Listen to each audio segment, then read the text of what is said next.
Good evening, everybody. Danny Orton here, Soccer Expansion Project. Just wanted to talk about this. So, iSport360, I'll talk about that in a second.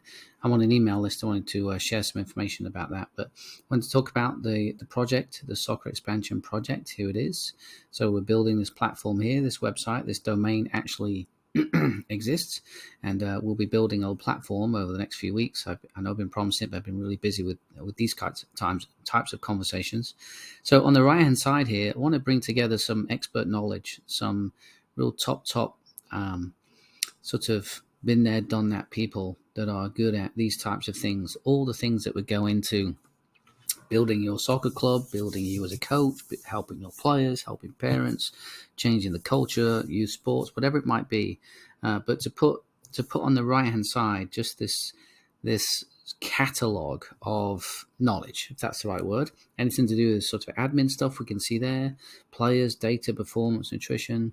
We're working a little bit with Soccer Profile. I was just using their platform the other day, giving a little demo about mobility as a centre forward for a couple of our players within the club.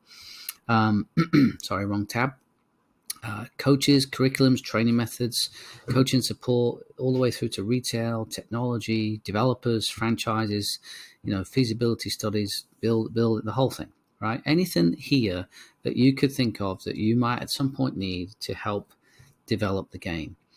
And on the left-hand side would be everybody else. So, traffic, I just called it, and we're included in all of this, players, coaches, clubs, directors, coaching, technical directors, parents and fans, basically anybody that's looking for a region to come together with the idea of this big idea of impact, which I say always sounds grand. For me, it's this sport, and it could be another sport, but soccer is mine. This has a massive impact on kids. And I struggle when I see things happening that don't have the benefit of all kids at the root decision making of all of that. And there's lots and lots of examples that we'll talk about over the months and years, I'm sure. But my idea of impact is that this sport has given so much to me that this sport will save kids. And soccer is my vehicle, and I want to make sure that lots of kids and have those opportunities. So within that, the expert knowledge comes in. We get a chat, support, we have webinars, we have presentations, we have forums, we have offers. These things do take some dollars at some point, right? And people in the membership area would get access to that, educational resources. So when you're talking about people like Soccer Profile with Stuart and Gary Monk, lots of knowledge, been there and done it, lots of contacts, and they can help us, reach more kids. And my idea of impact, which is again to help support kids. So today's little topic is this. If you are not on this email list, I recommend you are, and I'll send this. So I get these emails from Ian Goldberg, and he's the director, founder of 360 Degrees Youth Sports. And it's across all sports, and I get these little great pieces of information. And one of them caught my eye because I remember getting this information before. And it was this one here: Has Norway found a solution to youth sports? A coaching friend of mine had sent me a little video. It was a news article that spoke about this, and it was before the Olympics. But I did find a bit of an article. But essentially, the Norwegians, in a population of this, which is about half the size of the state I live in. I'm in Pennsylvania. Here we go, size of a metro, Detroit.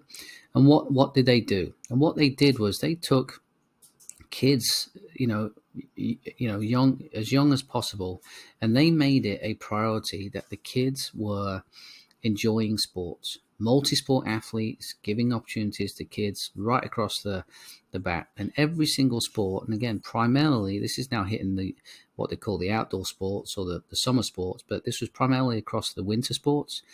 And what they did was they actually they banned clubs and academies and things like that, and from doing their thing. They actually stepped in as a government and said, we're going to provide all the funding you need to run your programs, but let the cost be relatively little for these kids to be involved.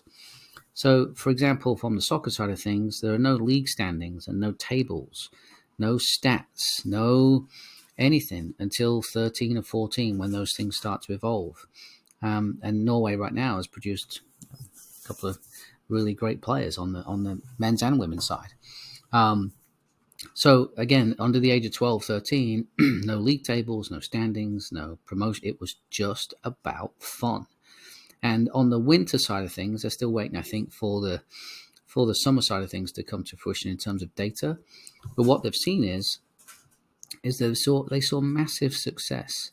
In terms of the medal count, once they went to the Winter Olympics with this method. I mean, kids skiing down slopes and just having a blast and all this stuff, no over instruction, that kind of thing. So a couple of highlights here. Big child development piece, of course. It was about the well-being of the kid or the athlete, just about letting them be kids, have fun. They can do multiple sports. There's no forcing of a kid to do anything. There's no traveling hours and hours to go do stuff. And then the article talks about the contrast over here in America, for example, with youth sports and how it's driven by things that don't look like that. So the question might be that in a country of 5.4 million, to outperform the big guns in terms of population size at the Winter Olympics, maybe there's something to talk about here. I always look at other data, in terms of kids and the reason why kids quit sports, and it just doesn't become fun. I also look at stuff where they look at the priorities of kids in sport, and it turns out that winning isn't all that high. It's way down there. So in what can be a coach-driven or parent-driven environment, we can be getting in the way of kids actually enjoying these sports, and it becomes a challenge. So anyway, I just wanted to point that out. I'll probably come back to this and try and find the actual video. I think it was on one of the news networks, and they interviewed the guy for 10, 15 minutes, the sports minister. And it was eye-opening. It was uncomfortable because it was like, okay, this thing worked. Here's the evidence. They're now, branching out to the summer sports. And we here in America and probably lots of other countries are ignoring the fact that it worked in the long term. So very interesting. And I got that again from this little website here from Ian Goldberg. And I do enjoy the stuff that he sends or his group sends. And so I recommend you check out iSport360 and what they do in terms of app. It looks like there's an app and there's cultural things and you can book a demo. And again, I'm not affiliated with them in any way, but maybe they can be on board with the platform at some point. So there we go. Hope that helps. Thanks.